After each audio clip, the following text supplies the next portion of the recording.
it is an improvement. Anyway, I'm Mike Thompson, and Christian and I have known each other for so long that if we told you when, you'd figure out how old we were. Uh, but as an overview, we're going to be going through the acquisition process and price analysis and that kind of thing. There's a slide or two in here that I'm assuming most of you have already read them. If you haven't, we'll kind of cover them, but you're going to be able to think, you're going to be able to go, oh my gosh, that's why they do that, and a few other things like that. Let's see, like Christian said, we've worked together at several places. I've done cost, risk analysis, EVM, scheduling. I've taught acquisition.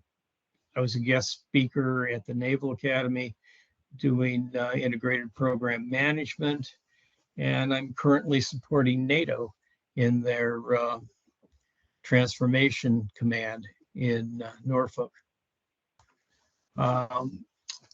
This is basically the acquisition process, and you identify requirements, you define a need, and then you develop a strategy. When you're going through contracting, what you want to do is make sure that you have the requirements that you want. In many cases, I've seen where they didn't have the command, the program didn't have really good requirements, and they relied on the integrator who was working on a firm fixed price contract to tell them what they needed to have, and that just leads to change orders left and right. But as you can see, here, I can hide this. Oops. Okay, but as you can see, you develop the acquisition strategy and plan, you develop a release RFP, and they give you a technical and a cost volume. And then you start going through the process. You accept the offers are booked and grouped. If you you may award to a low priced the low price contract. You may look at the trade-offs, you rank what you want, and then you try to pick the best value for technical and for price. There's several estimating methodologies. There's commercial pricing, which is sold at the listed price. A lot of times that comes out as COTS software. You have prices that are set by laws or regulations, usually utilities. You have expert opinion on what needs to be estimated, and that's generally providing direct hours. You have an engineering breakdown of cost elements. Sometimes you go to the parametric estimate, and then or an analogy like system A that you worked on before is very similar to system B that we're trying to take into account now. So you use an analogous program, and then there's using the FAR clause 15.407-5. The federal acquisition regulation, you there's no presumption of reasonableness shall be attached to the incurrence of cost by a contractor. So you're basically looking at the estimate or the cost the contractor gives you as face value. You aren't inferring anything. You are looking, and it's on their it's there on the contractor to prove that this is adequate and represents the best reasonable cost possible. Okay, so FAR clause 15.404-1B. That's where price analysis is the process of examining and evaluating proposed price without evaluating its separate cost elements. So you're looking at it as a whole. The two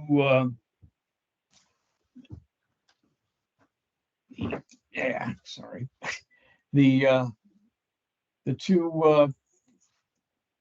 methodologies that are used most often are the comparison of the proposed prices to the solicitation.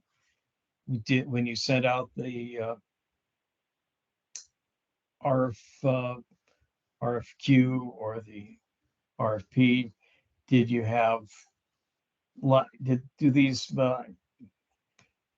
prices match what you anticipated? There's also Hey Mike, are you advancing the slides on your end? I'm seeing the title slide. Okay, I'm seeing the title slide. I don't know if anybody's else seeing that. I'm just seeing the title slide. That's all you're seeing? I see that. Yeah. Yes. Wow. No, I've been advancing it all along. Okay. Is anybody else having that issue? Maybe it's just me, but I think everybody is. Someone else said this. They're saying the same thing. Okay, well, let's see.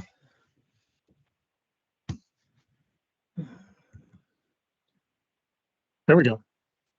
Okay. Oh, okay. So I guess I have to do it in this format, but on the left. Okay. That's okay. I was finally able to get rid of the little thing there. Okay, so basically what you can do is look at historical pricing, that is for similar or the same items. You can look at what your pricing group put in as in the solicitation. And those are generally what you do. Parametric comes into play as kind of a rough yardstick to gauge. You can compare public pricing and proposed pricing, but really, when you compare historical and what you put into the RFP or RFQ, that's the best way to go about it. Okay, did the slide change?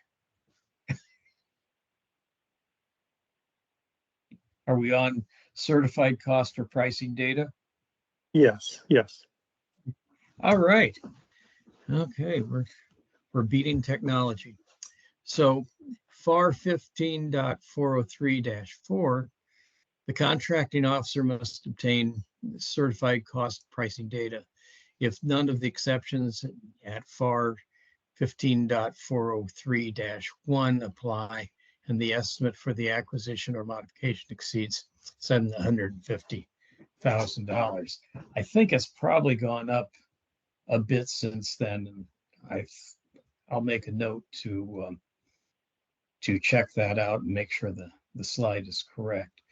But basically, what you're looking for is to get certified cost and pricing data from the contractor.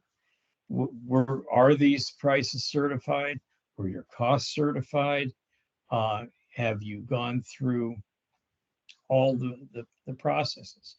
And then you go through the competition and make sure that every bid that you're looking at as certified pricing.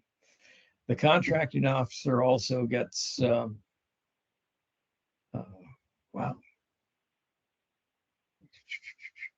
looks for cost realism and cost reasonableness when they get a certified cost and pricing data.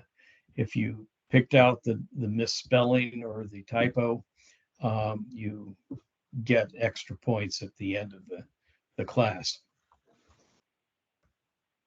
Okay, so the cost analysis. Now, I'm assuming that a lot of you are cost analysts, and it's not like you haven't done this. You haven't looked at CERs for cost reasonableness. You haven't looked, and you've looked at cost trends and using current and historical data.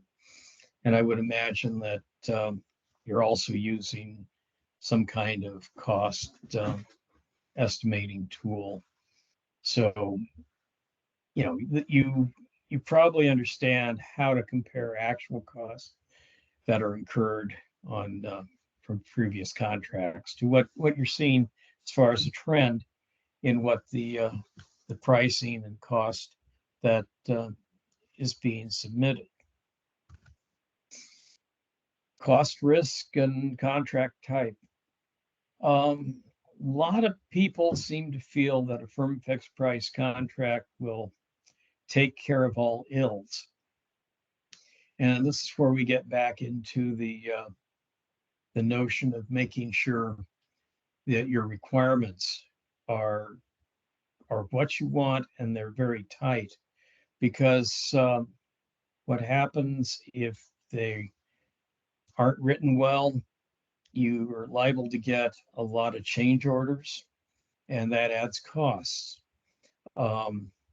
The easiest way to kind of spread the risks is to have like a cost plus incentive fee, and those kinds of contracts where both the government and the contractor are sharing the risks, because otherwise it ends up being very unfair to one person. There's also the cost plus contract. So you have a cost plus incentive fee, cost plus fixed fee, and a cost plus apportion fee. But and those, because the contractors being awarded have low risk for the contractor, but they have high risk for the government. So you kind of want to go someplace between the cost plus incentive fee and the fixed price with incentive fee to kind of even the playing field and make sure that all is fair. Any questions so far? Okay. Then we have FAR Clause 16.301A, and this is when you're negotiating a contract type and negotiating prices. They're related, they're very closely related, and you need to remember that if you receive a proposal based on a fixed price contract, but change to a cost reimbursable contract, should the proposed cost go up or down? Well, the answer is down, because that ends up being less risk with the cost reimbursement contract for the contractor.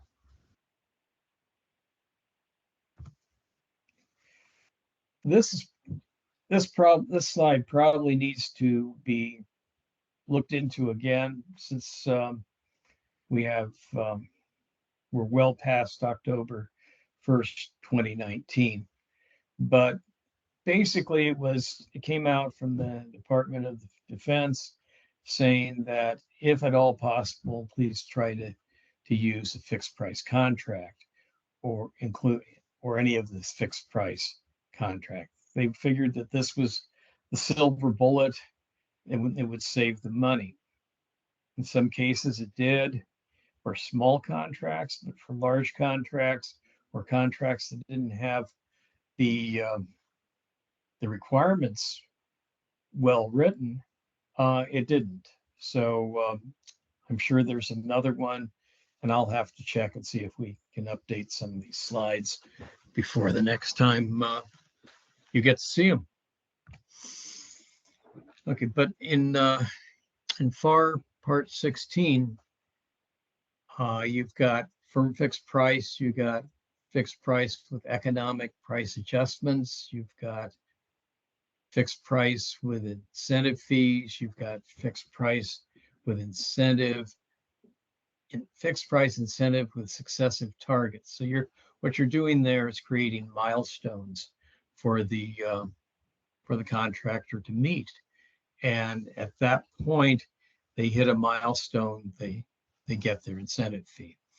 You got fixed price with prospective price redetermination, where you go back in and if they've been doing a good job, then you can renegotiate. If they've been doing a bad job, then you can renegotiate as well. The cost reimbursable, this is where you have cost plus incentive fee. You have cost plus award fee and cost plus fixed price and the cost sharing. In other words, the contractor has promises to do the best effort they can to deliver the product when you want it. With the firm fixed price, it's more like the contractor shall deliver, and that's about it. So you will get a product by this date for this price, and unless there's complications with the requirements.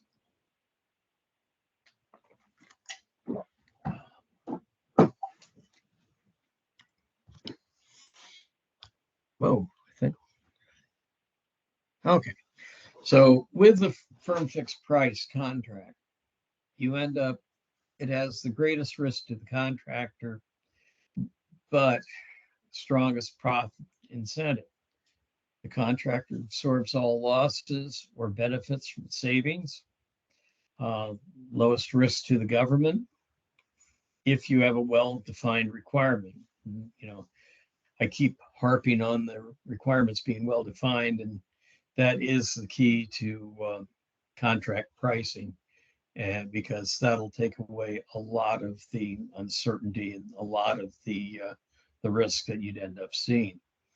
The cost plus fixed fee is a low risk to the contractor, but it's also a low motivation to the contract cost, to the control cost. Fixed fees is static. The contractor will get what they get, and it's paid regardless of how much in costs were incurred.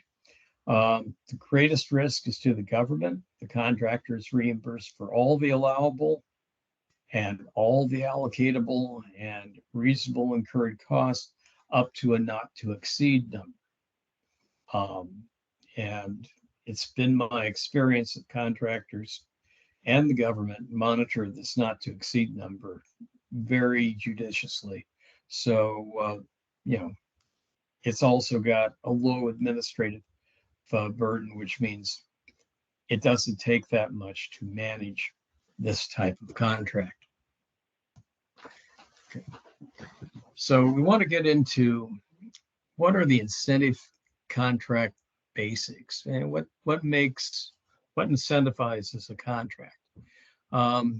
Basically, you're establishing and communicating reasonable and attainable requirements that will benefit both parties. You want to include arrangements that'll motivate the contractor, discourage the contractor from inefficiency and waste. You want to make sure that it also is reasonable for the government, so that you get the most bang for your buck from the contractor with these incentives. Except for the cost plus CPAF contracts, all the incentive contracts with incentive fees include a target cost, a target profit, and a fee. So on the CPR that's done monthly, you always see, what is the profit that that you're shooting for? And you can look at the target cost against the most likely, the most optimistic, and the one where nothing is going right. Actual costs that meet the target will result in target profit or fee.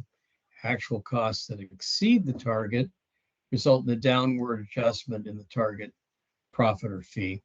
And the actual cost that is below the target result in upward adjustment of target profit or fee. So if you keep your costs below the target amount, you're going to get a better profit or fee at the end of the contract. So fixed price incentive firm target and fixed price incentive successive targets. Basically, it's if the straight firm fixed price contract is not suitable. The government has access to actual cost data of the contractor's performance on the CSDR. And I think it's the CSDR is kind of morphed into the CPR. Fixed price incentive fee, target costs, and profit established at negotiation. The fixed price incentive successive targets, the initial target cost and the profit are established at negotiations. Firm target costs and profit are established at predetermined production points. And that's where you end up doing those. These are not the most desirable contracts to use, but they do exist in the contract pricing playbook. So, we keep them around. And upon occasion, they are used, and it's good to know about them when they happen to be used. So cost plus incentive fee and fixed price incentive fee. What is there an advantage to one or the other? Well, we went through the motivation of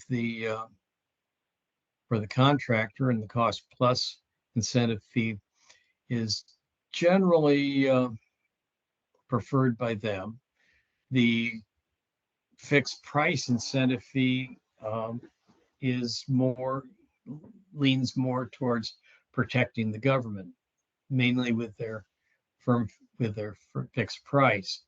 But then you also have incentive fees, which you can end up adjusting and controlling. The ceiling price, sometimes that can be the government liability. In other words, if the ceiling price is high,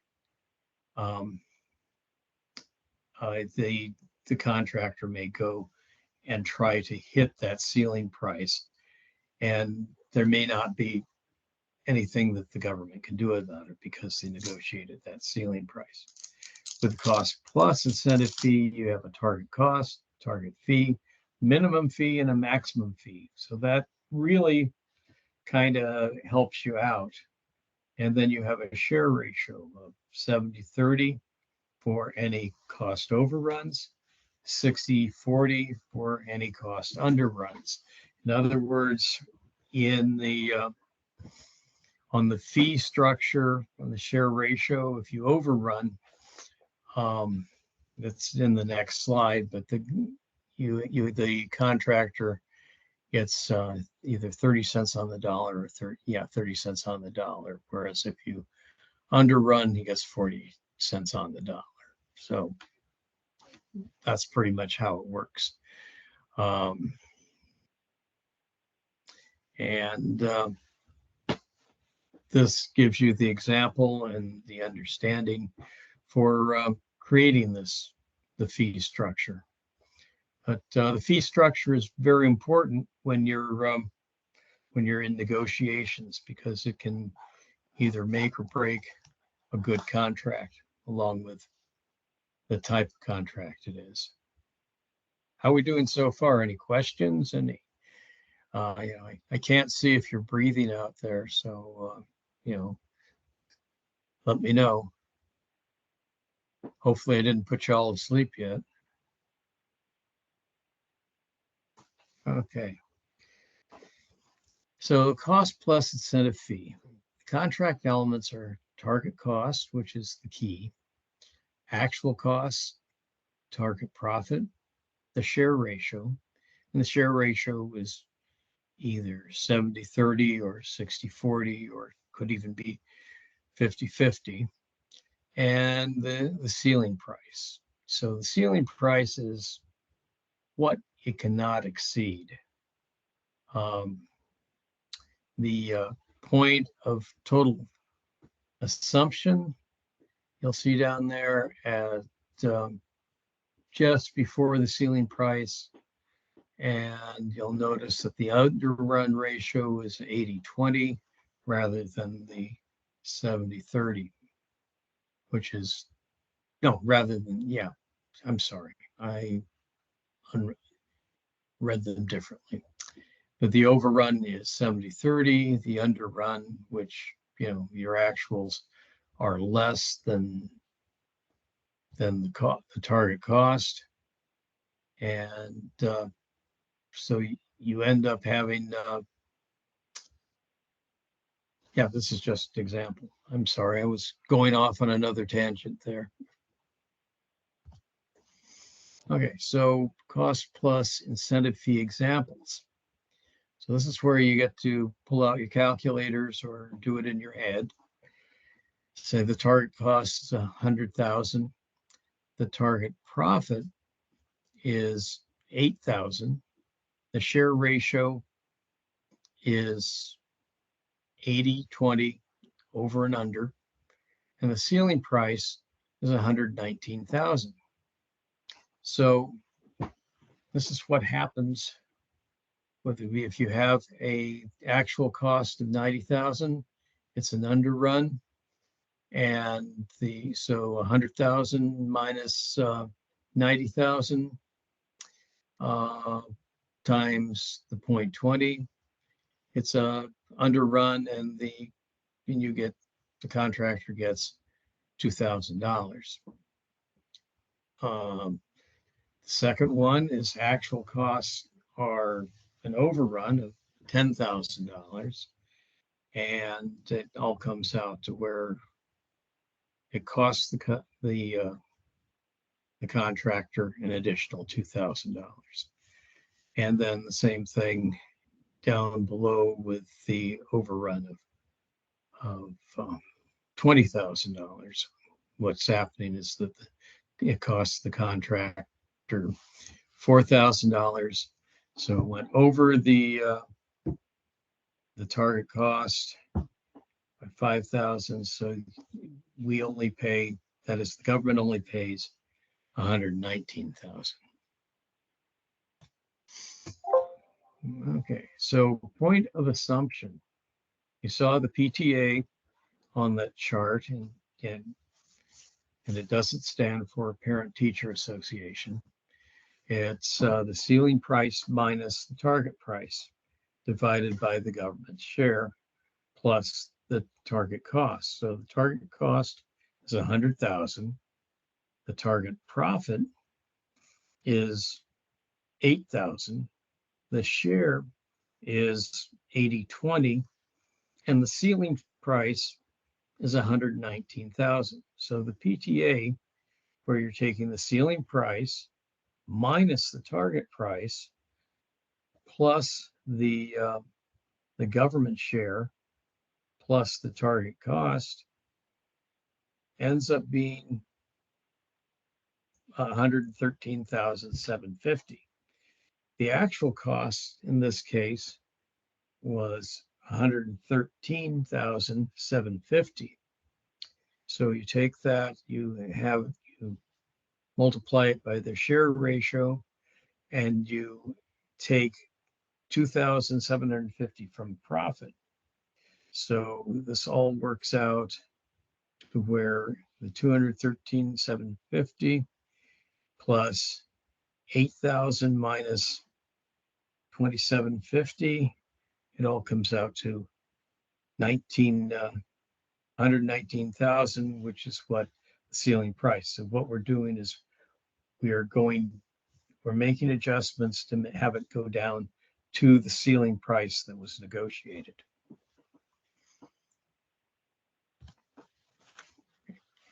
Cost plus incentive fee.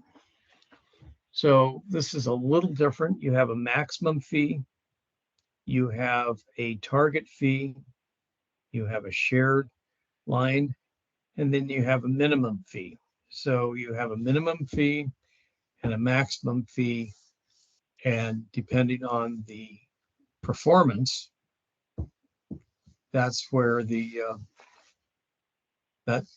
you could have be charged a fee that's anywhere between the minimum and the maximum. It's an effective way to have the contractor watch its costs rather than just go off and, yeah, this is what I'm getting, so this is what we're going to do. It's more work on the part of the government, and but you get a better product, I think, at the end of the day with this type of contract. Okay, so let's look at some examples. So the target cost is 100,000. The target fee is 6,000. The maximum fee is 8%. The minimum fee is 2%. So the share ratio ends up being 80-20. So the actual cost is 90,000. So you get 100,000 minus 90,000 times the 0.2, and that ends up being $2,000 profit. The total is 90,000 plus 6,000 plus 2,000. You end up with 98,000. So it ends up costing you 2,000 less, but the contractor gets 2,000 more in profit. For the second example, the actual cost is 110,000. So you have 100,000 minus 110,000 times 0.2. That's where you take 2,000 off the profit. So you have 110,000 plus 6,000 minus 2,000, giving you a total of 114,000. On the third one, we have a higher overrun, and you take the 100,000 as the target cost, the minus the 120,000 times 0.2 equals 4,000 off the profit. So 120 plus 6,000 minus 4,000, your cost ends up being 122,000, where you actually lost $12,000.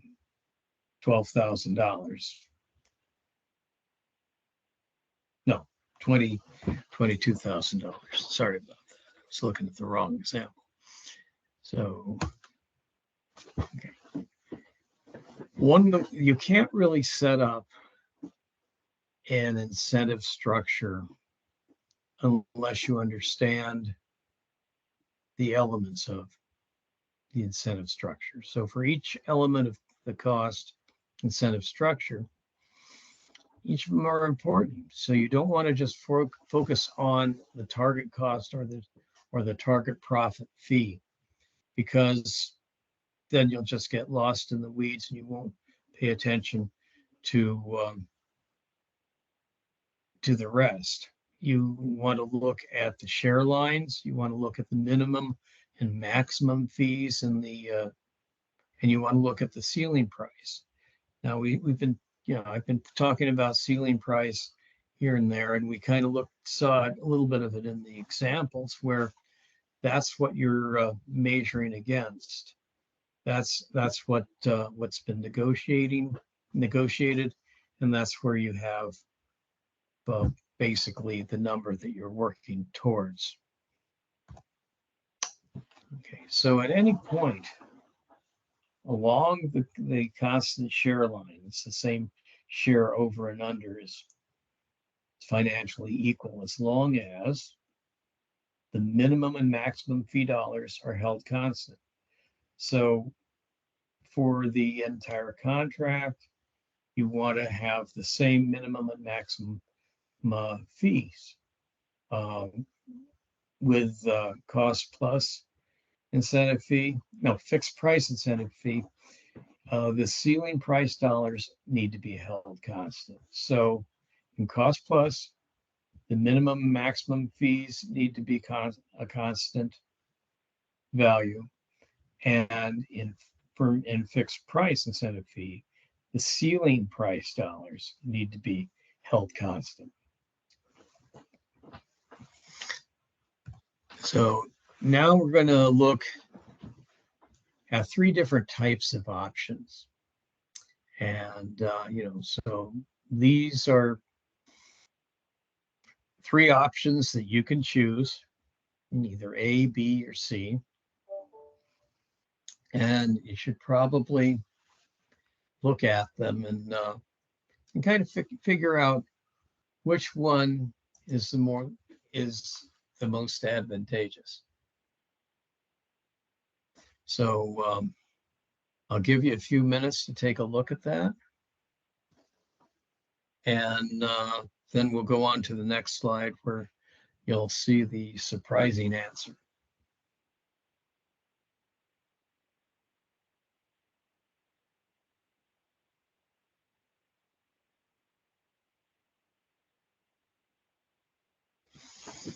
Okay, are we ready?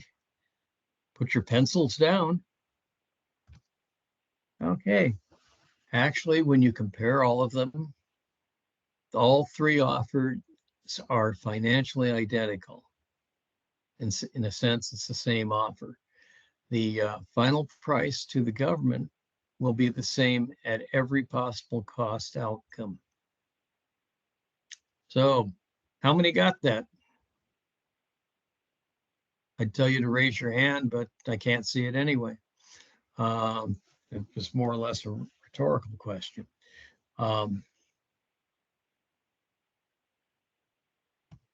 Okay, so cost plus award fee. It consists of the estimated cost, the base fee, and the award fee. You have it allows you to have an award fee that can be determined. It provides flexibility to evaluate the actual costs, the schedule, and the technical performance. It's determined on it's just strictly on an award fee plan. So this is kind of where you can put milestones in, and like say it's to make it easy, you have a 12-month program and you have milestones that say, okay, the contractor, you need to hit this in 3-month increments, and just 1/3 of the award fee or 1/4 of the award fee is done each time. It's used for service contracts, like if you're hiring contractors, and or you could even use it for some software development, but I wouldn't recommend that. But it's not tied to any incurred costs. It's strictly performance based. So a cost plus award fee example would be the estimated cost is $100,000. The base fee is $2,000, and the award fee pool is $8,000 or 8%. The fee pool is approximately $4,000 each 6-month evaluation period. What happens is they look at this, you have a board that looks at it, looks at the schedule, looks at the accomplishments, and determines what the award fee is. So anything out of that award fee pool can be added to the base fee.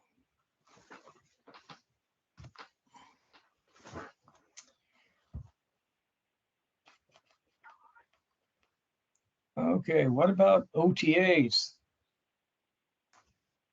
The government must be able to determine the amount of the over target agreement and make sure that it's fair and reasonable. May need data to establish price reasonableness. You need to look at the commercial pricing. So this is where you're looking at over targeting agreement.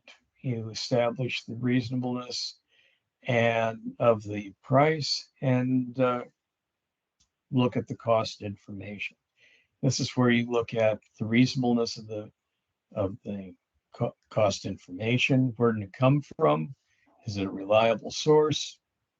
And that kind of thing. So you can take this from a like program. You can take it from COTS products, or you can do a market research to see what the market would bear to make sure that this agreement is both fair and reasonable.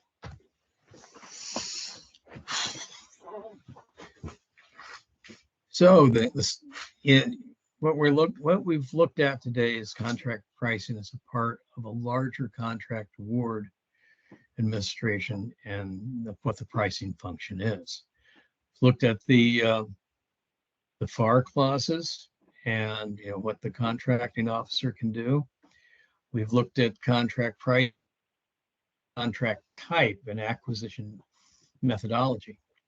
The contract types are determined by the absorption and the share of risk, and who's going to share the risk in what manner, and the use of incentive contracts to motivate the contractor. So I guess now I can stop sharing this, and you can ask some questions, or what we can do is I'll keep it up so we can go back. So any questions? Hey, Mike, this is Christian. Hey, one thing is, we didn't really display slides 2 through 6, I think. So if you could kind of go back through those so people can at least see those slides. Oh, okay, I can do that. Yeah. Maybe kind of talk through them briefly. Okay, so basically the overview, the introduction.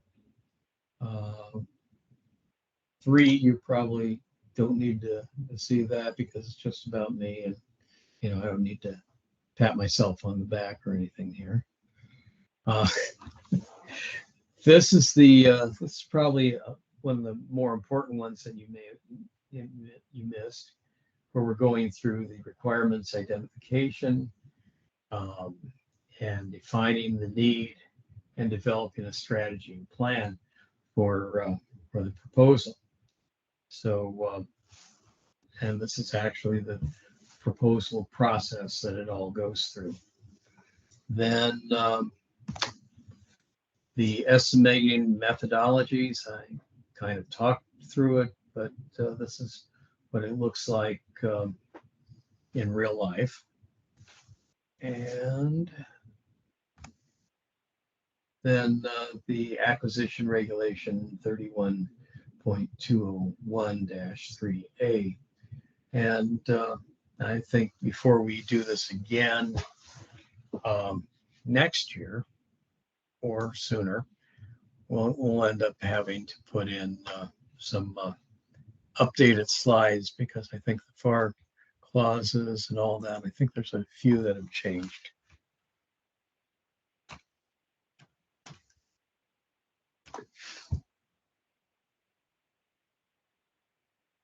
Any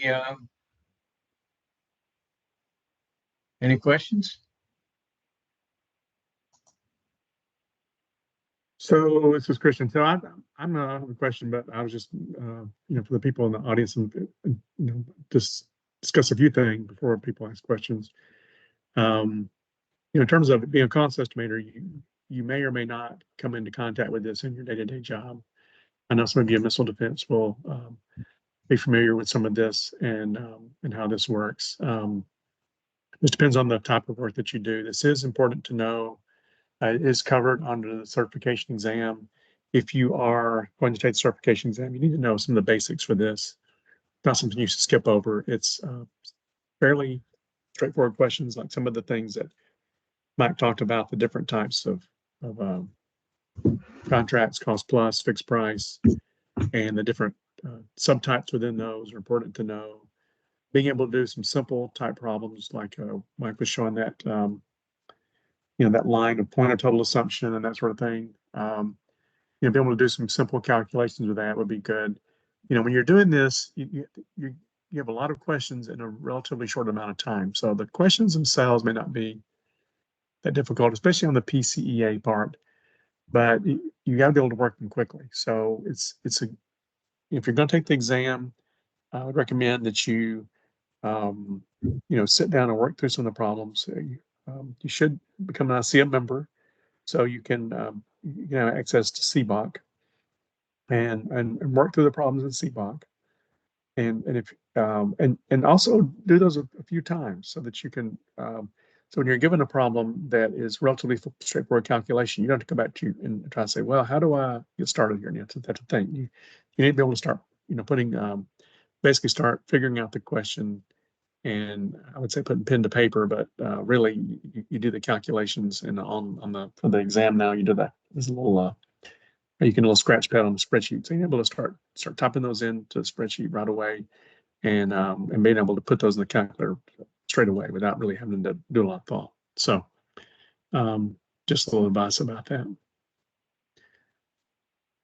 So any questions about contract pricing? Okay. So I mentioned again that our next week we are doing learning curves from 3 to 5. So same bat time, same bat channel. And so we'll be discussing that. And the learning curves are a situation in manufacturing that's been seen for over 100 years, where the more you do something, the faster and the cheaper you can do it.